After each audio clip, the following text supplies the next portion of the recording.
മോളെ എപ്പോഴും തെറ്റിതിരുത്തി തരാൻ ഞാൻ ഉണ്ടായിക്കൊള്ളണം എന്നില്ല ദുനിയാവില്. ഓക്കെ,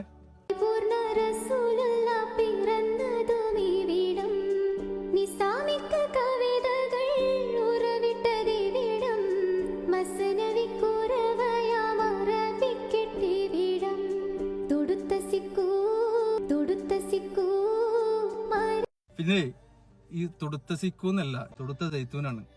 പരിശുദ്ധ ഖുർആൻ വന്നിറങ്ങിയതിവിടം, പരിപൂർണ റസൂലുള്ള പിറന്നതുമിവിടം, നിസാമിക്ക് കവിതകൾ ഉറവിട്ടതിവിടം, മസനവി കുറവയായി മറവിക്കെട്ടിവിടം.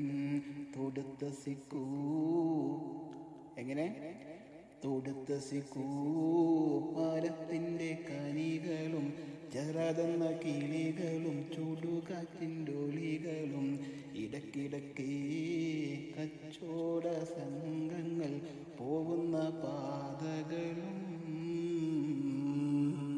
മൻസൂർ അറിയാത്ത കാര്യങ്ങൾ പറയാൻ പോകരുത്. പറയാൻ പോകുമ്പോൾ എന്ത് ചെയ്യണം? അത് വ്യക്തമായിട്ട് പഠിക്കുക തന്നെ വേണം. ആരെങ്കിലും അങ്ങനെ പാടിയിട്ടുണ്ട്. ഈ പാട്ട് 3 തരത്തിൽ പാടപ്പെട്ടിട്ടുണ്ട്. തുടുത്ത സിഖു എന്ന് പറയപ്പെട്ടിട്ടുണ്ട്, തുടുത്ത സൈത്തൂൻ എന്ന് പറയപ്പെട്ടിട്ടുണ്ട്, തുടുത്ത സിപ്പൂ മരത്തിൻ്റെ എന്നും പറയപ്പെട്ടിട്ടുണ്ട്. അത് പല ആളുകളും പാടിയിട്ടുണ്ട്. പക്ഷെ ആ പാട്ടുകളൊക്കെ, എല്ലാ പാട്ടുകളും ആര് പാടിയിട്ടുണ്ടോ അത്തരം പാട്ടുകളൊക്കെ എടുത്ത് പരിശോധിച്ചാൽ അതിൽ ഭൂരിഭാഗം ആളുകളും പാടിയിട്ടുള്ളത് തുടുത്ത സിഖു എന്ന് തന്നെയാണ്. കാരണം ആ പാട്ടിൻ്റെ സാഹചര്യ സന്ദർഭങ്ങൾക്ക് യോജിക്കുന്നത് തുടുത്ത സിഖു എന്നുള്ളൊരു പദമാണ്. കാരണം ഈ പാട്ട് വിദ്യാർത്ഥികൾ, കുട്ടികൾ, അതുപോലെ തന്നെ പല പ്രോഗ്രാമുകൾ, പല സ്റ്റേജുകളിൽ പ്രമുഖരായ മാപ്പിളപ്പാട്ടിൻ്റെ ഗായകന്മാരായ പ്രമുഖന്മാർ അവരുടെ മുമ്പിലിരുന്നിട്ട് പല വിദ്യാർത്ഥികളും പാടിയിട്ടുണ്ട്.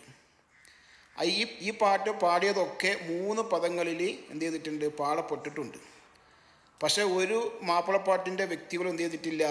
ഇന്നത് തെറ്റാണ്, ഇന്നത് തെറ്റാണ് എന്ന് ആരും ചൂണ്ടിക്കാണിച്ചിട്ടേ ഇല്ല. മനസ്സിലാവുണ്ടോ? അപ്പോൾ തുടുത്ത സൈത്തൂൻ എന്ന് പറഞ്ഞാൽ, സൈത്തൂൻ എന്താണ്? ആ ചെറിയ കറുത്ത കായുള്ള ഒരു മരമാണ്. തുടുത്ത സിഖൂൻ എന്ന് പറഞ്ഞാൽ, സിഖു എന്ന് പറഞ്ഞാൽ മുള്ളുകൾ അടങ്ങിയിട്ടുള്ള കള്ളിച്ചെടി, അതിനാണ് സിഖൂൻ എന്ന് പറയുക. പക്ഷെ ആ പാട്ടിനോട് യോജിക്കുന്നത് തുടുത്ത സിഖൂൻ എന്ന് തന്നെയാണ്. ഇപ്പം അത് സൈത്തൂൻ എന്ന് പാടി അല്ലെങ്കിൽ തുടുത്ത സിപ്പൂ എന്ന് പാടി, അതുപോലെ തെറ്റോ കുറ്റമൊന്നുമല്ല. അതിപ്പോൾ എടുത്തു പറയേണ്ട, ചർച്ച ചെയ്യേണ്ട, അല്ലെങ്കിൽ വ്യക്തമായിട്ട് പഠിച്ച് മനസ്സിലാക്കേണ്ട കാര്യമൊന്നുമില്ല. കാരണം സിഖൂൻ എന്നുള്ള ആ മുള്ളുകൾ അടങ്ങിയിട്ടുള്ള കള്ളിച്ചെടി പരിശുദ്ധ ഖുർആനിൽ പറയപ്പെട്ടിട്ടുണ്ട്, നരകത്തിലും കാണപ്പെടുന്നതാണ് എന്നും പറയപ്പെട്ടിട്ടുണ്ട്. മനസ്സിലാവുന്നുണ്ടോ? അപ്പോൾ മരുഭൂമിയിലെ ഒട്ടകങ്ങൾ ആ ഒരു സാഹചര്യ സന്ദർഭങ്ങൾക്ക് യോജിക്കുന്നത് തുടുത്ത സിഖൂൻ എന്ന് തന്നെയാണ്. ഓക്കെ.